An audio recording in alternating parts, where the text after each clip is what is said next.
Selamat siang Bapak Ibu, saya AKBP Endo Priyambodo dari Direktorat Tindak Pidana Siber Barreskrim Polri. Pada kesempatan ini saya izinkan menyampaikan materi tentang penindakan hukum dalam proses hukum pidana terkait hoax dan contoh jenis hoax yang telah ditindak. Kita tahu bahwa Polri adalah alat negara yang berperan dalam memelihara keamanan dan ketertiban masyarakat, menegakkan hukum, serta memberikan perlindungan, pengayoman, dan pelayanan kepada masyarakat dalam rangka terpeliharanya keamanan dalam negeri.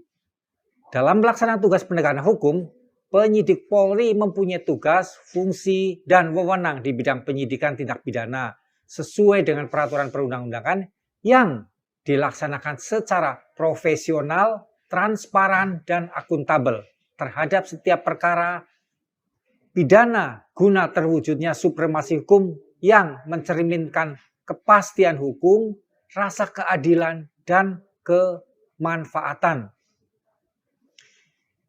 Kalau kita berbicara tentang penegakan hukum, maka kita perlu mengetahui beberapa istilah. Karena dengan mengetahui hal ini, tentu kita bisa bagaimana berperan untuk bisa terlibat secara aktif maupun dapat mendukung sebuah proses penegakan hukum yang lebih baik. Kalau kita kemudian berbicara bagaimana sebuah proses penyidikan berlangsung, bisa saja bahwasanya sebuah proses penyidikan itu rangkaiannya relatif cukup panjang, bisa diawali dengan kegiatan penyelidikan. Penyelidikan seperti pengertian tadi di atas untuk memastikan bahwasanya sesuatu peristiwa itu benar-benar tindak pidana atau bukan. Setelah dipastikan hasil gelarnya bisa ditingkatkan menjadi penyidikan, maka kita mulai dengan penyidikan. Dalam pelaksanaan penyidikan ini, maka penyidik akan melakukan upaya paksa, misalnya melakukan pemanggilan. Kemudian ada juga upaya paksa dengan melakukan penangkapan. Penangkapan bisa saja dimulai dengan awal pemanggilan, tapi juga bisa dilakukan penangkapan tanpa melalui pemanggilan. Kemudian upaya paksa juga dilakukan terhadap pelaku yang sudah tertangkap, kemudian dilakukan penahanan. Setelah penahanan, mungkin kita juga akan melakukan tindakan penggeledahan dan kemudian penyitaan, termasuk pemeriksaan surat-surat bila ada. Kemudian apabila kita sudah melakukan upaya paksa, selanjutnya kita akan melakukan berbagai rangkaian pemeriksaan, termasuk pemeriksaan kepada tersangkanya sendiri, dan kemudian kita perlu juga melakukan pemeriksaan kepada saksi apabila kita masih membutuhkan keterangan lainnya, maka kita masih terus melakukan pemeriksaan terhadap mungkin pelapor, mungkin saksi, mungkin ahli, dan kemudian tersangka yang ada. Kalau tadi awalnya kita hanya memeriksa saksi-saksi dan kemudian tersangka itu masih statusnya menjadi saksi, maka apabila kemudian status saksi akan ditingkatkan menjadi tersangka, maka kemudian kita juga harus melakukan penetapan tersangka. Untuk melakukan penetapan menjadi tersangka seseorang, maka itu pun kita membutuhkan sebuah gelar perkara untuk memastikan bahwasanya pantas menjadi tersangka. Apabila kegiatan semua ini sudah dilakukan, maka penyidik akan melakukan pemberkasan, dan kemudian dari pemberkasan itulah kemudian akan menyerahkan berkas perkara atau tahap 1.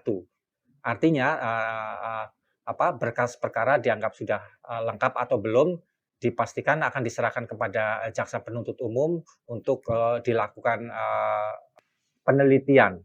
Berkas-berkas yang disiapkan oleh penyidik harus lengkap, dan kemudian kalau sudah lengkap artinya sudah bisa diserahkan kembali kepada jaksa penuntut umum beserta tersangka dan barang buktinya. Itu yang kemudian disebut tahap 2. Tahap 2 berarti adalah penyerahan tersangka berikut barang buktinya dari penyidik kepada penuntut umum. Ada masa di mana sebuah peristiwa pidana bisa saja dilakukan penghentian penyidikan. ini juga, penghentian penyidikan juga merupakan bagian dari proses penyidikan itu sendiri. Bahwa kemudian dalam proses penyidikan saat ini kita dapat melakukan keadilan restoratif atau disebut juga restoratif justice apabila kemudian kita bisa memenuhi syarat-syarat yang diperlukan, yaitu ada syarat material dan juga sebenarnya ada syarat formil. Untuk syarat material, yang pertama, perkara yang ditangani tidak menimbulkan keresahan masyarakat atau tidak ada penolakan dari masyarakat. Untuk syarat yang kedua, tidak berdampak terhadap konflik sosial. Nomor 3 adalah adanya pernyataan dari semua pihak yang terlibat untuk tidak keberatan dan melepaskan hak menuntut di hadapan hukum. Keempatnya juga kita perlu prinsip pembatas, yaitu pada pelaku untuk tingkat kesalahan pelaku relatif tidak berat dan pelaku bukan residivis. Kemudian pada tindak pidana maka ini masih dalam proses penyelidikan, artinya bisa saja belum dibuatkan LP atau mungkin sudah dibuatkan LP tetapi masih dalam proses penyelidikan, ataupun sudah dalam proses penyidikan sudah ada LP-nya tetapi sebelum SPDP dikirim kepada penuntut umum. Kemudian yang syarat formil tadi, di sana kita juga membutuhkan surat permohonan perdamaian kedua belah pihak. Artinya pelapor dan terlapor ada bukti tertulisnya dengan materi yang cukup, dan kemudian kita juga membutuhkan surat pernyataan perdamaian, istilahnya akte dading seperti itu ya. Dan penyelesaian perselisihan para pihak yang berperkara. Di sana bisa jadi ada pelapornya atau ada keluarganya, kemudian ada terlapor dan ada juga mungkin keluarganya. Kemudian kita juga butuh berita acara pemeriksaan tambahan dari pihak yang berperkara setelah dilakukan penyelesaian perkara melalui keadilan restoratif ini. Di sana kita juga membutuhkan rekomendasi gelar perkara khusus yang menyetujui penyelesaian keadilan restoratif. Dan terakhir, pelaku tidak keberatan dan dilakukan secara sukarela atas tanggung jawab ganti rugi. Apabila kemudian pelapornya ini memang mengalami kerugian, maka pelaku tidak keberatan untuk memberikan ganti ruginya. Proses penyidikan ini kita didukung dengan bantuan teknis penyidikan untuk membuktikan secara ilmiah. Artinya kita menggunakan scientific crime investigation dalam proses penyidikannya ini. Kapolri menyampaikan surat edaran terkait dengan penegakan hukum pidana, khususnya yang terkait dengan penerapan Undang-Undang Nomor 19 Tahun 2016 tentang perubahan atas Undang-Undang Nomor 11 Tahun 2008 tentang informasi dan transaksi elektronik, terkecuali perkara yang bersifat berpotensi memecah belah. Kemudian ada kasus-kasus SARA juga, radikalisme dan separatisme. Sehingga kemudian diberlakukan surat edaran Kapolri nomor SE-2/11/2021 tanggal 19 Februari 2021 tentang kesadaran budaya beretika untuk mewujudkan ruang digital Indonesia yang bersih, sehat, dan produktif. Dalam surat edaran Kapolri tersebut, di sana kita akan melihat poin bahwa dalam rangka penegakan hukum yang berkeadilan, Polri senantiasa mengedepankan edukasi dan langkah persuasif, sehingga dapat menghindari adanya dugaan kriminalisasi seperti tadi saya sebutkan terhadap orang yang dilaporkan, serta dapat menjamin ruang digital Indonesia agar tetap bersih, sehat, beretika, dan produktif. Kita sekarang bicara terkait dengan undang-undang yang hal yang akan kita gunakan untuk penerapan terkait dengan hoax atau berita bohong ini. Pastinya bahwa dalam rangka penegakan hukum pidana, khususnya terkait dengan hoax atau penyebaran berita bohong, maka kita akan menggunakan beberapa undang-undang yang mengaturnya, antara lain yang pasti satu, Undang-Undang Nomor 19 Tahun 2016 tentang perubahan atas Undang-Undang Nomor 11 Tahun 2008 tentang informasi dan transaksi elektronik. Yang kedua, kita juga akan upayakan untuk menggunakan Undang-Undang Nomor 1 Tahun 1946 tentang Peraturan Hukum Pidana. Yang ketiga, kita ada Undang-Undang Nomor 40 Tahun 2008 tentang penghapusan diskriminasi ras dan etnis. Ini kaitannya nanti apabila ada kaitannya kasus-kasus yang terkait dengan SARA, dan kemudian secara umum kita menggunakan KUHP juga. Kalau kita bicara tentang Undang-Undang Nomor 19 Tahun 2016 tentang perubahan atas Undang-Undang Nomor 11 Tahun 2008 tentang informasi dan transaksi elektronik, dalam Romawi 1 antara lain disebutkan bahwa kemerdekaan menyatakan pikiran dan kebebasan berpendapat serta hak memperoleh informasi melalui penggunaan dan pemanfaatan teknologi informasi dan komunikasi ditujukan untuk memajukan kesejahteraan umum dan mencerdaskan kehidupan bangsa serta memberikan rasa aman, keadilan, dan kepastian hukum bagi pengguna dan penyelenggara sistem elektronik.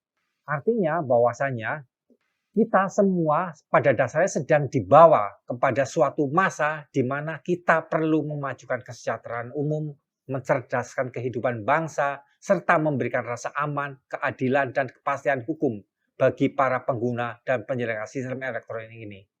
Selanjutnya, dalam kehidupan bermasyarakat, berbangsa, dan bernegara, hak dan kebebasan melalui penggunaan dan pemanfaatan teknologi informasi tersebut dilakukan dengan mempertimbangkan pembatasan yang ditetapkan dengan undang-undang dengan maksud semata-mata untuk menjamin pengakuan serta penghormatan atas hak dan kebebasan orang lain dan untuk memenuhi tuntutan yang adil sesuai dengan pertimbangan moral, nilai-nilai agama, keamanan, dan ketertiban umum di dalam suatu masyarakat yang demokratis. Dalam pasal 28 ayat 1 Undang-Undang Nomor 19 tahun 2016 ini, di sana disebutkan bahwasanya setiap orang dengan sengaja dan tanpa hak menyebarkan berita bohong dan menyesatkan yang mengakibatkan kerugian konsumen dalam transaksi elektronik. Dan ancaman hukumannya itu disebutkan dalam pasal 45A ayat 1 yang menyebutkan bahwa setiap orang dengan sengaja dan tanpa hak menyebarkan berita bohong dan menyesatkan yang mengakibatkan kerugian konsumen dalam transaksi elektronik. Ini penekanannya di sini mengakibatkan kerugian konsumen dalam transaksi elektronik. Sebagaimana dimaksud dalam pasal 28 ayat 1, dipidana dengan pidana penjara paling lama 6 tahun dan atau denda paling banyak 1 miliar rupiah. Biasanya kita menggunakan pasal 28 ayat 1 ini berpasangan dengan dengan pasal 378 KUHP kaitannya dengan penipuan. Kemudian kalau undang-undang lainnya di sini ada Undang-Undang Nomor 1 Tahun 1946 tentang Peraturan Hukum Pidana. Kita menggunakan pasal 14 ayat 1, di sana disebutkan barang siapa dengan menyiarkan berita atau pemberitaan bohong dengan sengaja menerbitkan keonaran di kalangan rakyat dihukum dengan hukuman penjara setinggi-tingginya 10 tahun.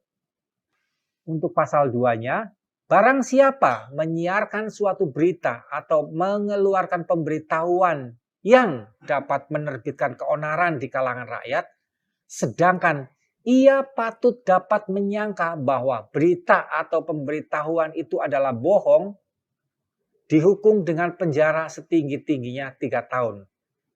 Untuk pasal 15-nya, barang siapa menyiarkan kabar yang tidak pasti atau kabar yang berlebihan atau yang tidak lengkap, sedangkan ia mengerti setidak-tidaknya patut dapat menduga bahwa kabar demikian akan atau sudah dapat menerbitkan keonaran di kalangan rakyat, dihukum dengan hukuman penjara setinggi-tingginya 2 tahun.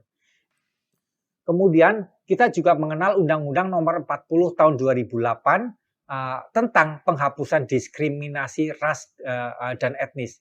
Di sini yang agak terkait dengan masalah berita bohong adalah pasal 4, di mana tindakan diskriminatif ras dan etnis berupa khususnya huruf B menunjukkan kebencian atau rasa benci kepada orang karena perbedaan ras dan etnis yang berupa perbuatan. Satu, membuat tulisan atau gambar untuk ditempatkan, ditempelkan, atau disebarluaskan di tempat umum atau tempat lainnya yang dapat dilihat atau dibaca oleh orang lain. Kemudian kalau kita berbicara contoh kasus hoax atau berita bohong, cerita tentang kasus yang sudah selesai tentang perkara atas nama terdakwa Ratna Sarumpait yang berproses mulai bulan Oktober tahun 2018 dan dinyatakan inkrah pada bulan Oktober 2019. Kasus contoh tersebut bahwa sesuai putusan Majelis Hakim Pengadilan Negeri Jakarta Selatan tertanggal 28 Juni 2019, di mana Majelis Hakim telah mempertimbangkan segala sesuatunya sampai pada suatu kesimpulan dan sependapat bahwa pidana yang dijatuhkan atas diri terdakwa adalah telah sesuai dan setimpal dengan kesalahannya, sehingga dipandang sudah tepat dan adil dengan mengingat pasal 14 ayat 1 Undang-Undang Nomor 1 tahun 1946. Ada undang-undang juga nomor 8 tahun 1981 serta ketentuan lainnya yang berhubungan dengan perkara tersebut, sehingga kemudian Majelis Hakim mengadili dan menyatakan terdakwa telah terbukti secara sah dan meyakinkan bersalah melakukan tindak pidana menyiarkan pemberitahuan bohong dengan sengaja menerbitkan keonaran di kalangan rakyat. Kemudian majelis juga mengadili menjatuhkan pidana kepada terdakwa oleh karena itu dengan pidana penjara selama 2 tahun dan seterusnya. Atas putusan Majelis Hakim Pengadilan Negeri Jakarta Selatan tersebut, selanjutnya telah diajukan banding ke tingkat Pengadilan Tinggi Jakarta. Namun Majelis Hakim Pengadilan Tinggi DKI Jakarta juga telah memutus perkaranya atas nama terdakwa terhadap upaya hukum banding yang diajukan oleh jaksa penuntut umum dan penasihat hukumnya dengan amar putusan yang pada pokoknya menguatkan putusan Pengadilan Negeri Jakarta Selatan. Artinya amar putusan menguatkan berarti tetap 2 tahun dikurangi masa tahanan. Dalam perkara tersebut selanjutnya tidak dilanjutkan kasasi, namun kemudian pada akhirnya yang bersangkutan telah bebas bersyarat pada tanggal 26 Desember 2019 setelah mendapat sejumlah remisi, sehingga hanya menjalani 15 bulan kurungan. 15 bulan kurungan, Bapak Ibu dan rekan-rekan, bukan waktu yang singkat.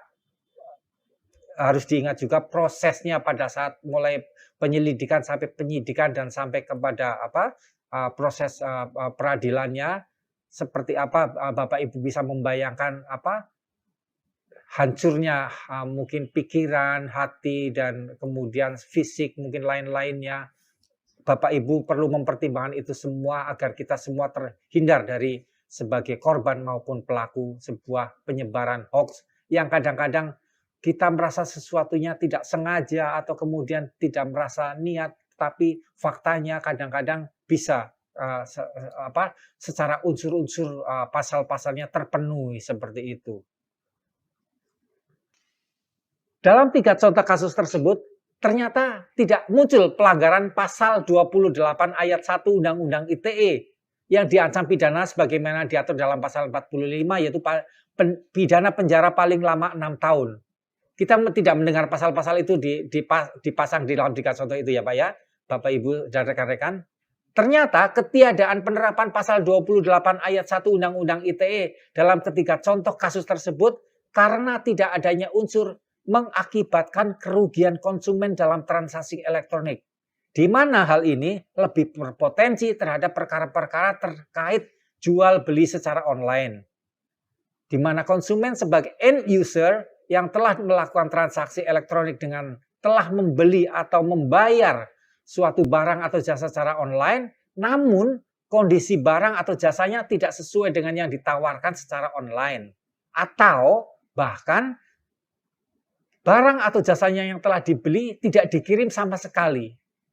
Dalam situasi seperti ini, maka penyidik dapat menerapkan pasal 28 ayat 1 Undang-Undang ITE ini dan juga menerapkan pasal 378 KUHP tentang penipuan. Dari cerita-cerita ini semua, saya coba membuat simpulan bahwasanya mencegah adalah keberhasilan nyata, sedangkan penegakan hukum sebagai upaya terakhir adalah keberhasilan semu. Untuk bagaimana kita bisa mencegah dan kemudian termasuk bagaimana kita bisa melakukan penegakan hukum, kita perlu kerjasama seluruh komponen bangsa dan negara ini, termasuk dari seluruh komponen pemerintah. Di sana juga ada sektor swasta, ada sektor publik, ada akademisi, dan ada aparat penegak hukum lainnya yang perlu kerjasama, baik yang ada di dalam negeri maupun di luar negeri. Saya kira demikian yang dapat saya sampaikan. Terima kasih atas perhatiannya. Demikian, terima kasih. Selamat siang.